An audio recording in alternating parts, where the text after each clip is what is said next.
Баршаңызға қайырлы күн достар, менің каналыма қош келдіңіздер. Бүгін сіздермен бірге өте дәмді тағамдардың бірі, өте дәмді болып шығатын кеспе көженің рецептін ұсынатын боламын.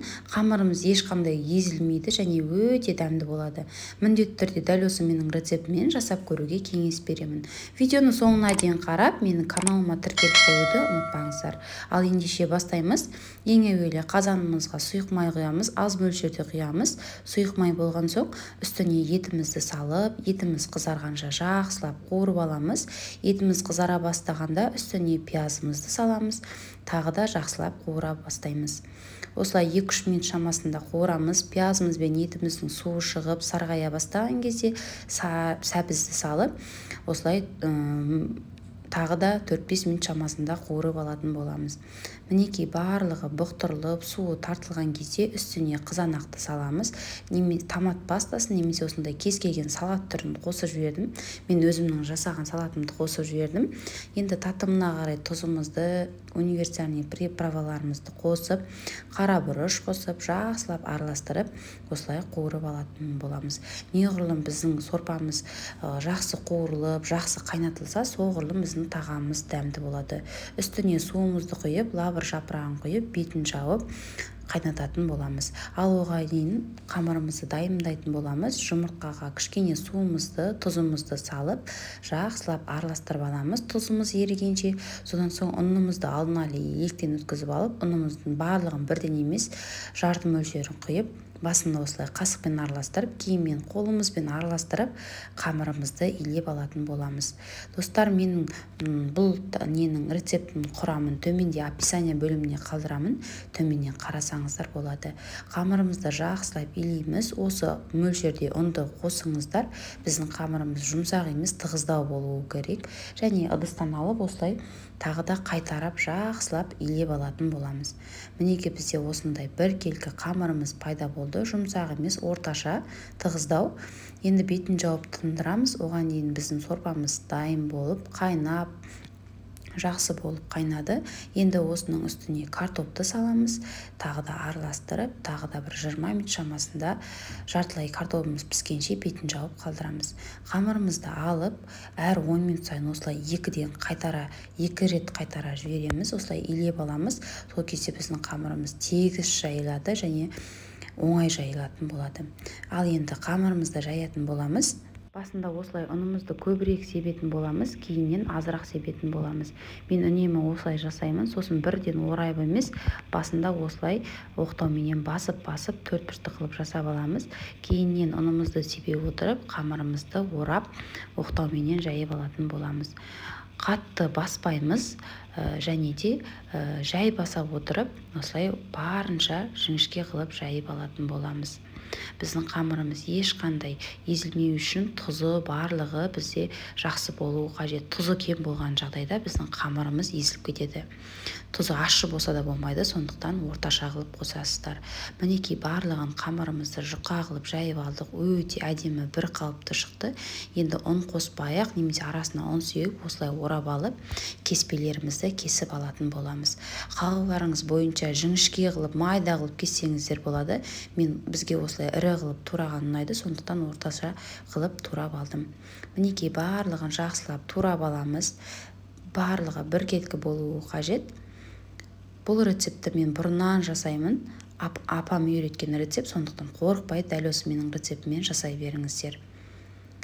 Арасына ұнымызды сеуіп, осылай дайындап алатын боламыз. Қараңыздар, ешқандай жабыспайды, біркелкі болып шашырап тұратын болады. Міндетті түрде дәл осы менің рецептіммен жасаңыздар.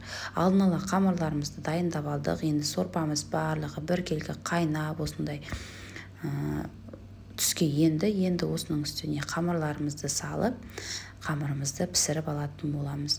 Қатты қайнатпаймыз, бір 5-7 минут шамасында пісіріп алатын боламыз. Өте керемет болып шығады.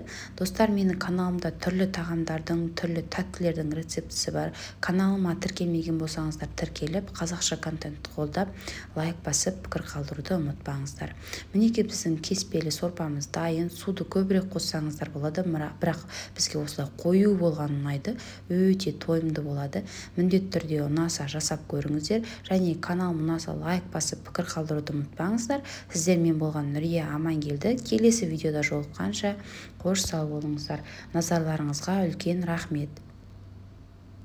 Баршаңызға сәлем достар, менің каналыма қош келдіңіздер. Бүгін сіздермен бірге шығыс халқының ұлттық тағамдарының бірі дыбляма тағамының жасалу жолын ұсынатын боламын. Өзім қалай жасаймын, сіздермен бөлісетін боламын. Еті де толықтай піседі, картобы да өте дәмді, сулы болып шығады. Міндетті түрде видеоның соңына дейін қарап, менімен бірге болыңыздар және каналыма тіркеліп қоюды ұмытпаңыздар. Ал ендеше бастаймыз. Ең әуелі қажетті заттарымызды дайындап аламыз. Етті осылай ірі-ірі қылып турап алдым. Менде сиыр еті, картоп, қызанақ, сәбіз, пияз және капуста қажет болады. Қалауларыңыз бойынша укроп және қызанақ қоссаңыздар болады. Қазанымызды қыздырып алып, сұйық майымызды құйып, үстіне етімізді салып, жақсылап қуырып аламыз. Ескертетін жағдай, мен етті қуырған кезде оттың астын орташа қылып қуырамын. Баяу отта қатты қылып қойсақ етіміздің сырты күйіп қалады. Сондықтан орташа отта, яғни жақсылап бұқтырып аламын. 15-20 минут шамасында бұқтырамын. Содан соң татымына қарай тұзымызды салып, жақсылап араластырып, осылай 1-2-3 минуттай тағы да қуырып аламыз. Мінекей біздің етіміз осылай қуырылып, суы кішкене тартыла бастайды. Сол кезде үстіне пиязды турап салатын боламыз. Пиязды мен осылай дөңгелек қылып турап алдым. Отымыздың астын дәл осы күйінде бәсеңдетіп, орташа отта қойып, үстіне керек жаттарымызды саламыз. Алдымен пиязды саламыз, дәл осылай бетіне қойып шығатын боламыз. Ендігі кезекте үстіне сәбізімізді саламыз. Сәбізді осылай домалақ қылып турап алдым. Тез пісуі үшін және өте ыңғайлы болу үшін кез келген универсальный приправаны қосамыз. Картопты сосын бетіне қойып шығамыз. Картоп егер үлкен болған жағдайда арасын 2-3-ке бөліп алсаңыздар болады. Мен кішірек болған соң осылай қойып шықтым. Содан соң қызанақты да турап саламыз. Қалауларыңыз бойынша арасына кішкене тұзымызды, қара бұрышты қоссаңыздар болады. Мен хмели, сунели деген приправаны қостым. Ол да өте ерекше дәм береді. Бетіне енді укропты қоямыз және капустаны дәл осылай ажыратамыз. Бүтін күйінде сала салмаймыз. Капустаның арасын ашып-ашып, осылай жұқа-жұқа қылып бетіне жайғастырып шығатын боламыз. Және де оттың астын бәсеңдетіп қоямыз. Тұзымызды салып, бетіне де 1-2 укроп саламыз. Және де сарымсақ салсаңыздар да болады. Сосын лабыр жапырағын қалауларыңыз бойынша салып, осылай дайындап аламыз. Ешқандай су құймаймыз. Дәл осы күйінде бетін жауып 1,5 сағаттай баяу отта бұқтырып алатын боламыз. Мінекей достар, біздің осымен тағамымыз дайын. Өте оңай жасалады, өте дәмді, сочный болып шығады. Міндетті түрде сіздер де жасап көріңіздер. Енді дастарханға қалауларыңыз бойынша ұсынсаңыздар болады. Мен осылай алдымен капустаны осылай шет-шетіне қойып сәндеп шығатын боламын. Кейіннен ортасына картобымызды және етімізді саламыз.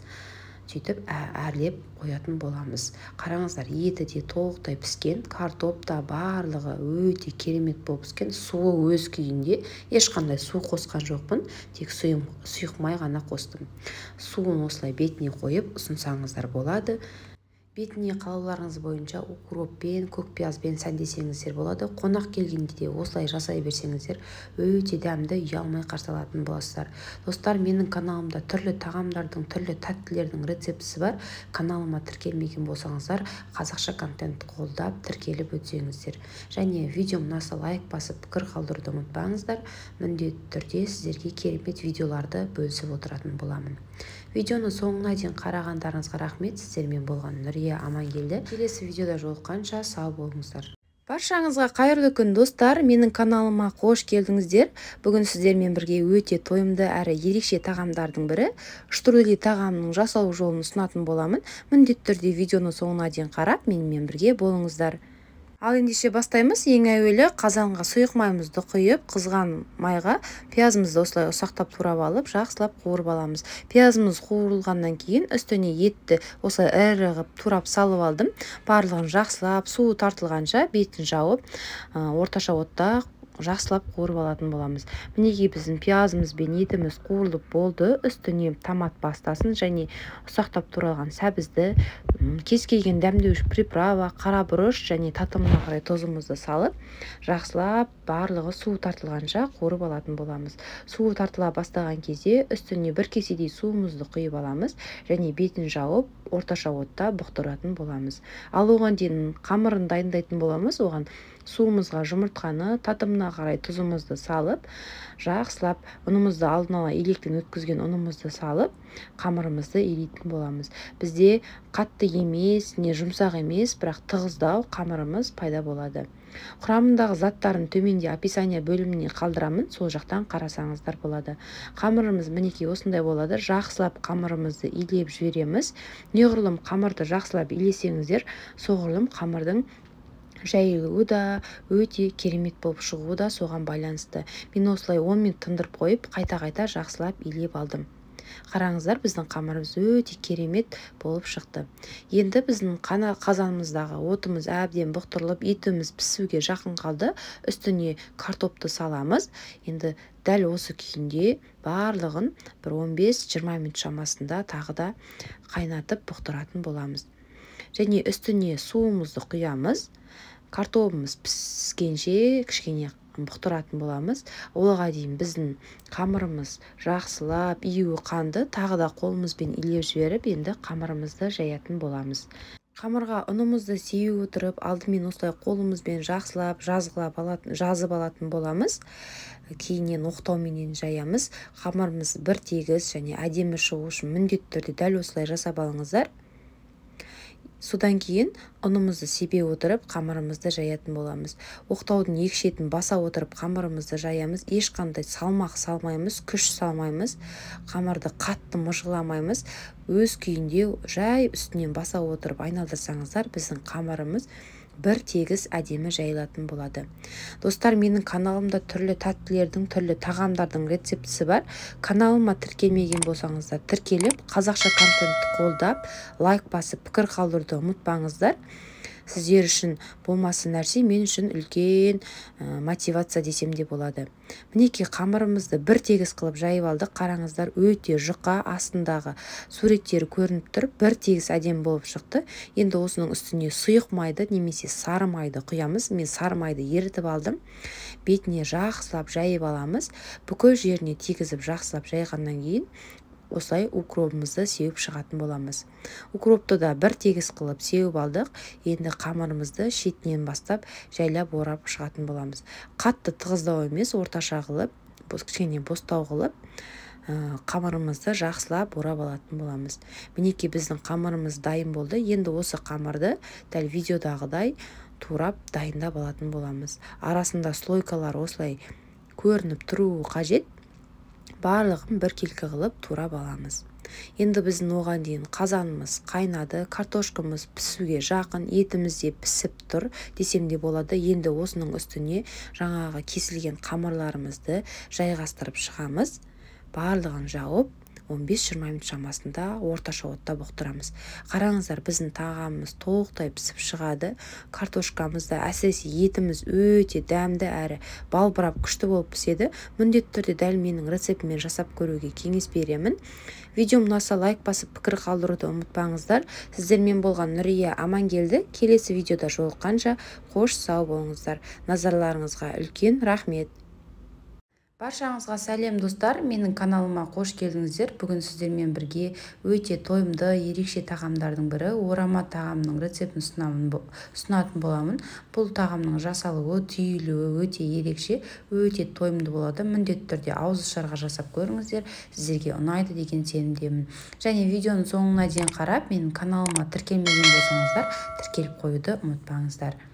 Ал ендеше бастаймыз. Ең әуелі қамырын дайындап аламыз. Ол үшін бізге жұмыртқа қажет. Жұмыртқаның үстіне суымызды құйып, татымына қарай тұзымызды салып, тұзымыз ерігенше жақсылап араластырып аламыз. Ұнды міндетті түрде илектен өткізіп, шетінен қоса отырып, қамырымызды илейтін боламыз. Ұнның барлығын бірден қоса салсаңыздар, біздің қамырымыз дұрыс иленбейді. Сондықтан міндетті түрде шетінен қоса отырып, осылай илеп алыңыздар. Бізде қамырымыз қатты емес, не жұмсақ емес, орташа тығыздықтағы қамырымыз пайда болуы қажет. Қамырды дәл осылай 5-10 минут шамасында илейміз, сонда біздің қамырымыз тегіс жайылатын болады, әрі тегіс шығатын болады. 10 минутқа тындырып қойып, қайта дәл осылай илеп жіберсеңіздер, біздің қамырымыз жайылуы да өте оңай болады, әрі жақсы шығатын болады.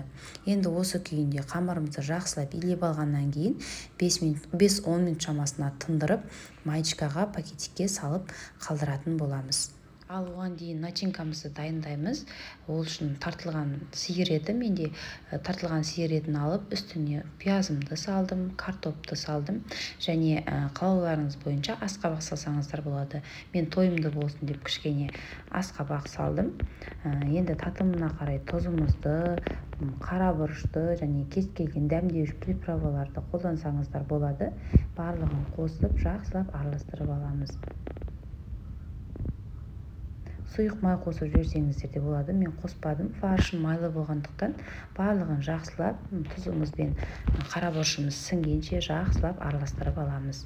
Осымен біздің начинкамыз дайын. Қараңыздар, бір-екі қылып араластырып алдым. Ал енді тынған қамырымызды аламыз. Осылай ыңғайлы болу үшін, бөліктерге бөлу үшін ұзынша қылып алдым. Енді шетінен бөліктерге бөліміз 5-еу, 6-ау, 7-еу, 10 шақты қылып, немесе кішірек қылғыларыңыз келсе, осылай бөліктерге бөліп аламыз. Енді қолыңызбен кішірек зуала қылып, осылай барлығын домалатып, жасап ыңғайлы болу үшін жасап алатын боламыз. Мінекей барлығын жасап алғаннан кейін шетінен жаятын боламыз. Қалған бөліктердің қатып қалмас үшін, қаязып қалмас үшін бетін жауып қоямыз да, шетінен осылай зуаланы алып жаятын боламыз. Бұдан кіші қылып жасасаңыздар болады. Мен орташа қылып жасадым. Енді алғашында осылай оқтаудың көмегімен жаямыз. Кейіннен осылай орай отырып жаямыз. Арасына ұнымызды себеп отырып, екі шетін оқтаумен баса отырып, қамырымызды бір келкі барынша жұп-жұқа қылып жайып алатын боламыз. Достар, менің каналымда түрлі тағамдардың, түрлі тәттілердің рецептісі бар. Каналыма тіркелмеген болсаңыздар, тіркеліп, қазақша контентті қолдап, лайк басып, пікір қалдыруды ұмытпаңыздар.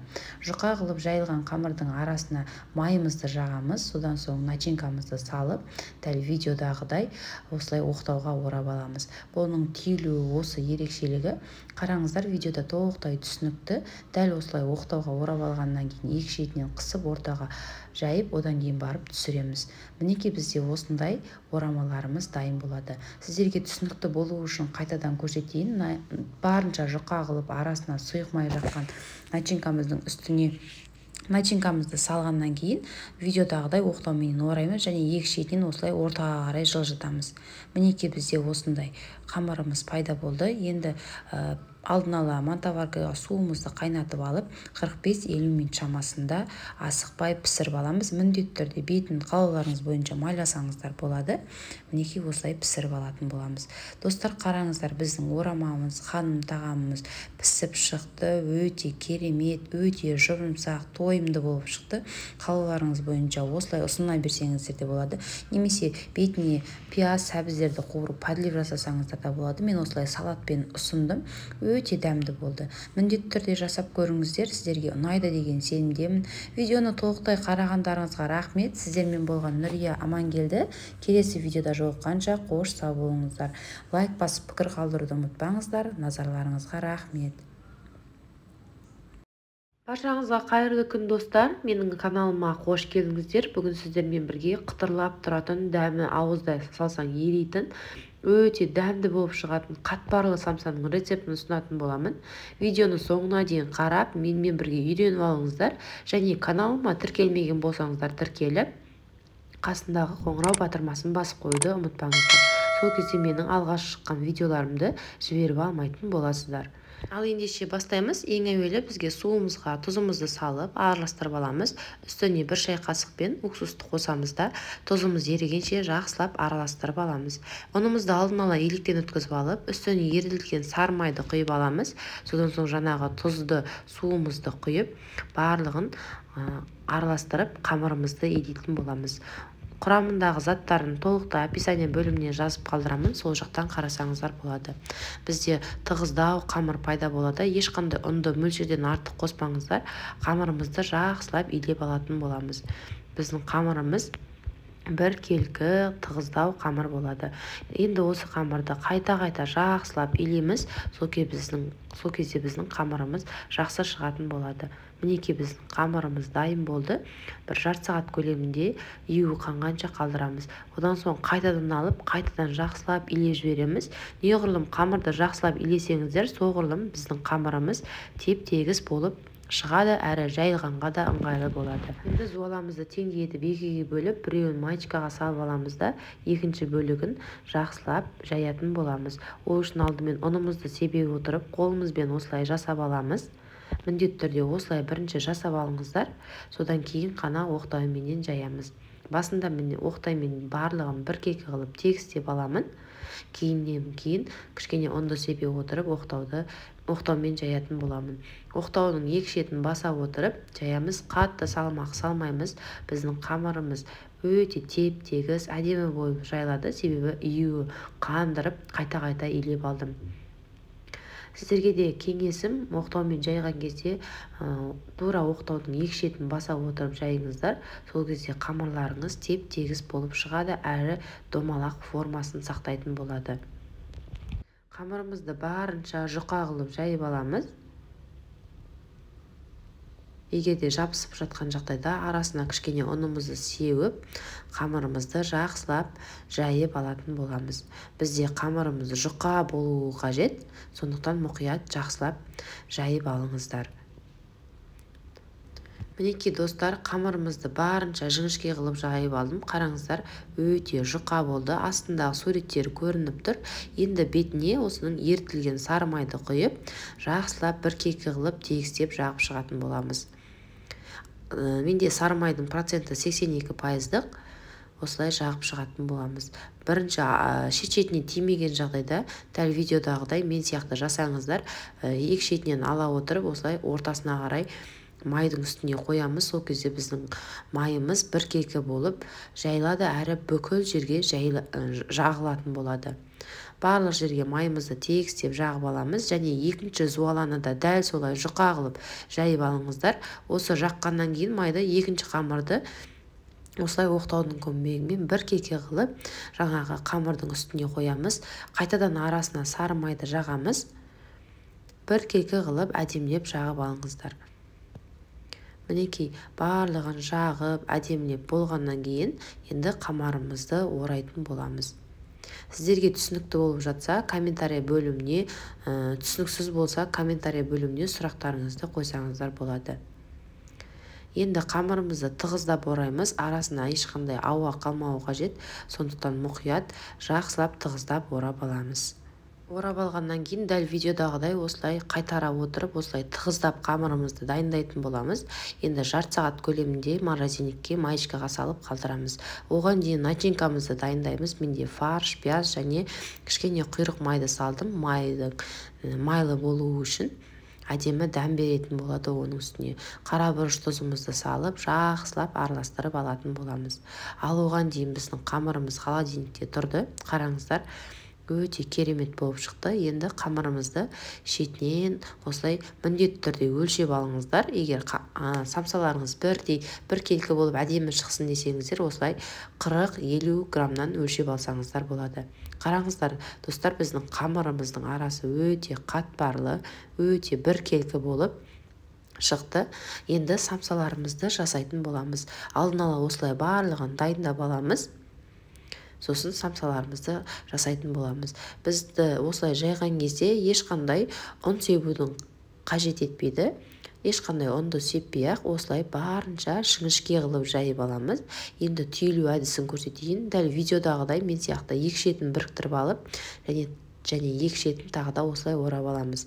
Қазір тағы да жақыннан көрсететін боламын. Сіздерге түсінікті болу үшін осылай жасап аламыз. Барынша жіңішке қылып, арасына начинканы салып, екі шетін басып қоямыз. Мұқият қысыңыздар, ешқандай шығып кетпеуі қажет. Мінекей барлығын осылай жасап аламыз. Достар, менің каналымда түрлі тағамдардың, түрлі тәттілердің рецептісі бар. Каналыма тіркелмеген болсаңыздар тіркеліп, міндетті түрде қазақша контентті қолдап, лайк басып, пікір қалдыруды ұмытпаңыздар. Енді барлығын дайындап болғаннан кейін бетіне жұмыртқаның сарысын жағамыз және осы уақытта пешімізді алдын ала қыздырып қоямыз. Бетіне әдемі сән беру үшін мак немесе күнжіт сеуіп 180 градуста қызып тұрған пеште салып алатын боламыз. Мінекей достар, біздің самсаларымыз пісіп шықты, өте әдемі, өте біркелкі болып шықты. Дәл осылай ерекше самсаны жасап көріңіздер. Басқа самсаларға қарағанда осылай жасалуы да ерекше. Сырты қытырлап тұрады. Міндетті түрде дәл менің рецептіммен жасап, отбасыларыңызды, үйлеріңізге келген қонақтарды қуантыңыздар. Және де достар, қазақша контенттің дамуына үлес қосып, пікір қалдырып, лайк басуды ұмытпаңыздар. Видеоны соңына дейін қарағандарыңызға рахмет. Сіздермен болған Нұрия Амангелді. Келесі видеода жолыққанша қош сау болыңыздар. Назарларыңызға рахмет. Баршаңызға қайырлы күн достар, менің каналыма қош келдіңіздер. Бүгін сіздермен бірге өте дәмді болып шығатын чебурекидің рецептін ұсынатын боламын. Қараңыздар, арасы толықтай піседі және тез арада дайын болады. Құрамы да қолжетімді заттардан тұрады. Міндетті түрде дәл осы менің рецептіммен жасап көріңіздер, өте дәмді болып шығады, әрі тойымды болады. Видеоны соңына дейін қарап, менімен бірге болыңыздар және каналыма тіркелмеген болсаңыздар тіркеліп, қасындағы қоңырау батырмасын басып қоюды ұмытпаңыздар. Менің видеоларымды жіберіп алмайтын боласыздар. Ал ендеше бастаймыз. Ең әуелі бізге қайнап тұрған ыстық су қажет. Міндетті түрде қайнаған су болуы қажет. Ыдысымызға құйып алып, үстіне татымына қарай тұзымызды саламыз. Сосын ас қасықтың көмегімен 3 ас қасықтай сұйық майымызды құйып, тұзымыз ерігенше жақсылап араластырып аламыз. Енді осы массаның үстіне ұнымызды алдын ала електен өткізіп алып, ұнымызды қосамыз. Міндетті түрде осылай басында қасықпен араластырыңыздар, себебі қолдарыңыз күйіп кетуі мүмкін. Жақсылап біркелкі болғанша кішкене қасықпен араластырып аламыз. Кейіннен қолымызбен араластырамыз. Ыстық болғандықтан байқап араластырып, осылай қолымызбен араластырып, жақсылап қамырымызды илейтін боламыз. Бізде қамырымыз өте керемет, тығыздау қамырымыз пайда болады. Онда ешқандай артық мөлшерде қоспаңыздар. Құрамындағы заттарын төменгі описание бөліміне қалдырамын. Барлық қамырымызды осылай 2-3 қайтара илеп аламыз. Сонда біздің қамырымыз өте керемет болады. Енді оған дейін картошкамызды қайнатып аламыз. Қайнаған картошкамызды мінекей дайын, бөліктерге бөліп осылай қайнатып алдым. Үстіне енді сары майды, сүтімізді құйып, татымына қарай тұз, қара бұрышымызды салып, осылай барлығын езіп араластырып аламыз. Дәл осы құраммен начинкасын өзгеше қылып жасасаңыздар да болады. Мен осылай картоппен жасаған өте тойымды болған соң осылай жасадым. Қалауларыңыз бойынша укроп қосып жіберсеңіздер болады. Енді қамырымызды алып, теңдей етіп осылай бөліктерге бөліп аламыз және қолымызбен барлығын біркелкі қылып домалақтап шығатын боламыз. Енді осы бөлінген қамырларымызды бір шетке алып қоямыз. Бетін міндетті түрде жауып қойыңыздар, қатты болып қаязып қалмас үшін. Енді шетінен ала отырып, барынша жұқа қылып қамырымызды жайып аламыз. Видеодан көріп тұрғандарыңыздай өте қамырымыз жұқа. Енді арасына начинканы саламыз. Міндетті түрде шет-шетін жақсылап қысып шығамыз, себебі ажырап картошкамыз шығып кетуі мүмкін. Сондықтан дәл осылай жасап алыңыздар. Шетін вилкамен осылай жасап аламыз. Сөйтіп біздің чебурекиларымыз дайын болады. Барлығын осылай алдын ала дайындап аламыз. Өте оңай жасалады. Міндетті түрде дәл осы менің рецептіммен жасап көріңіздер. Қызып тұрған майымызда шетінен қуыратын боламыз. Арасында дәл осылай видеодағыдай қасықпен үстіне құйып отырыңыздар. Сол кезде біздің чебурекилеріміз жақсы көтерілетін болады. Міндетті түрде дәл осылай жасап, қызарғанша пісіріп алатын боламыз. Достар, менің каналымда түрлі тағамдардың, түрлі тәттілердің рецептісі бар. Каналыма тіркелмеген болсаңыздар, міндетті түрде тіркеліп, қазақша контентті қолдап, лайк басып, пікір қалдыруды ұмытпаңыздар. WhatsApp желісінде өздеріңіздің достарыңызбен де бөлісіп отырсаңыздар болады. Ол мен үшін өте маңызды. Мінекей біздің чебурекилеріміз дайын, өте дәмді, өте керемет, сыты қытырлап тұрады. Міндетті түрде дәл осы менің рецептіммен жасап көріңіздер, өте дәмді болады. Видеоны соңына дейін қарағандарыңызға рахмет. Сіздермен болған Нұрия Амангелді. Келесі видеода жолыққанша қош сау болыңыздар. Назарларыңызға рахмет. Лайк басып пікір қалдыруды ұмытпаңыздар.